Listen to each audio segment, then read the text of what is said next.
नमस्कार दर्शक मित्रों, हमारी चैनल पर आपका स्वागत है। कृपा करके हमारी चैनल लाइक, कमेंट एवं सब्सक्राइब करें ताकि हमारे नए अपडेट आपको मिलते रहे। कमेंट में जय श्री राम लिखना ना भूले। चलिए रामायण अरण्यकांड में मारीच का वध कर राम की वापसी और विलाप के बारे में आगे बात करते हैं। मारीच का वध करके राम आश्रम की ओर लौट रहे थे तो पीछे से एक मादा सियार ने बड़े कठोर स्वर में चीत्कार किया।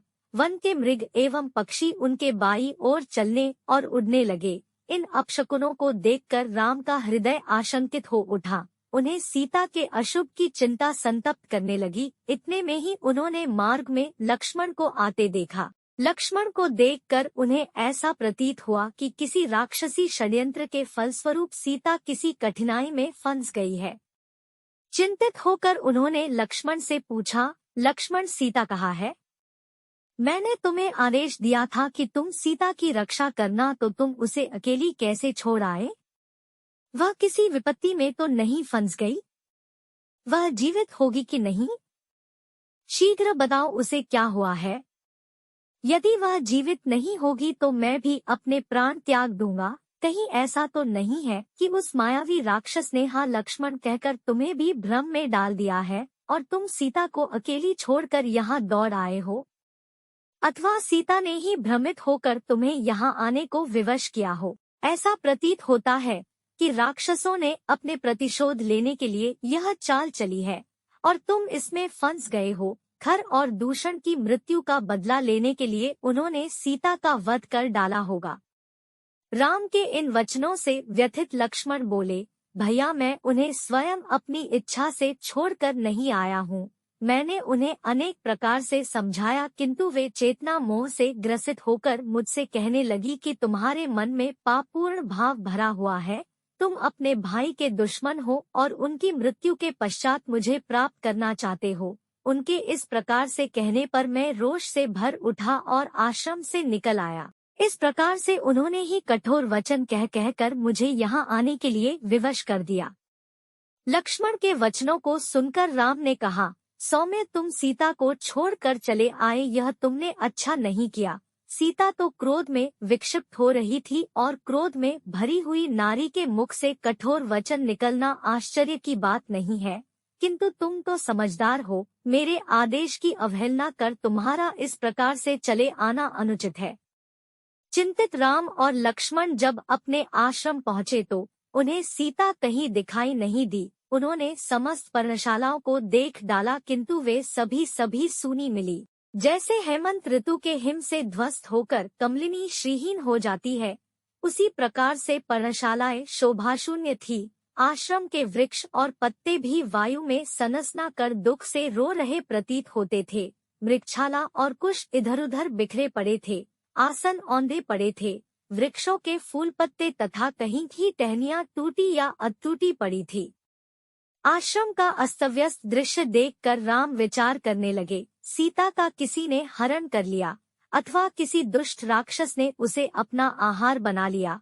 कहीं वह फूल चुनने तो नहीं गई या जल लाने नदी पर तो नहीं चली गई। जब सब ओर खोजने पर भी उन्हें सीता कहीं दिखाई न दी तो शोक के कारण उनकी आंखें लाल हो गई। नदी नालों पर्वतकंदराओं में जा कर वे उन्मत्त की भांति आवाज दे देकर सीता की खोज करने लगे। अंत में उनकी उन्मत्तता इतनी बढ़ गई कि वे कभी कदम के वृक्ष के पास जाकर कहते, हे कदम, मेरी सीता को तेरे पुष्पों से बहुत स्नेह था, तू ही बता वह कहाँ है।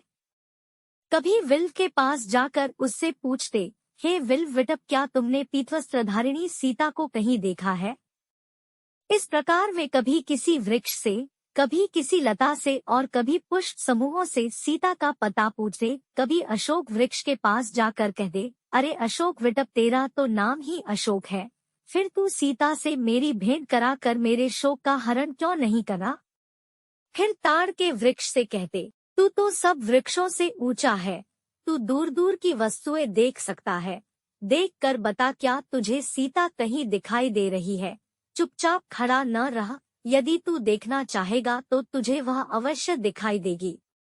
इस प्रकार नाना प्रकार के वृक्षों से पूछ पूछ कर रामचंद्र विलाप करने लगे। हे प्राणवल, हे जानकी, तू कहाँ छिप गई? यदि तू वृक्षों की ओट में छिप कर हंसी कर रही है तो मैं तुझसे प्रार्थना करता हूँ, तू प्रकट हो जा। देख, मैं तेरे बिना कितना व्याकुल हो रहा हूँ। अब बहुत हंसी हो चुकी, मैं हार मानता हूँ। मैं तुझे नहीं ढूंढ पा रहा हूँ, या तू सचमुच मुझसे रूठ गई है? हाँ सीते, बोल, जल्दी बोल, तू कहाँ है? इधर देख, तेरे साथ खेलने वाले मृग शावक भी तेरे वियोग में अश्रु बहा रहे हैं। सीते, तेरे बिना मैं जीवित नहीं रह सकता।